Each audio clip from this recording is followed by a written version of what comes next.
Qazingni ber. Bermayman, ha. Ya sen kalta pocha dadam urdingmi? Hozir enangni ko'rsataman mana.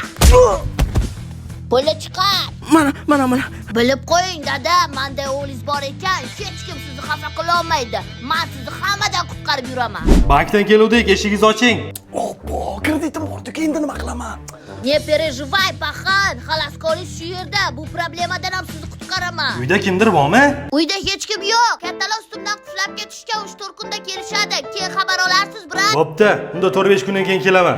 Rahmat, o'zim xalas ko'rim. 5 to. Aka, nima joyga mashinangizni qo'ydingiz? Boring boshqa joyga qo'ying. Ol mashinangni deyapman senga. Kim o dadamga? Voy, ayol kishi ekan-ku, bo'lmasa o'zim bilardim. Demak, boshqa narsa o'ylash kerak. Ha!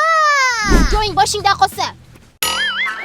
Dada ko'rdingizmi? Nomerini pampersim bilan yopib qo'ydim. Hozir buni gayakala ushlasa, mashinasini jarima maydonchasiga tiqib qo'yadi. Qarabsizki, parkovka sizniki. Ha, o'g'lim, shu tezroq Xonsaroyda bahor loyihasidagi uyimiz bitsa edi, mana bunaqa muammolar bo'lmasdi. Chunki u yerda parkovkalari ham bor edi-da. Ha, kechqurun soat 2 da pati yulingan tovuqqa o'xshab qayerdan kelyapsiz? Nima ishing bor san? Nima ishing bor? Meni qutqaruvchim bor.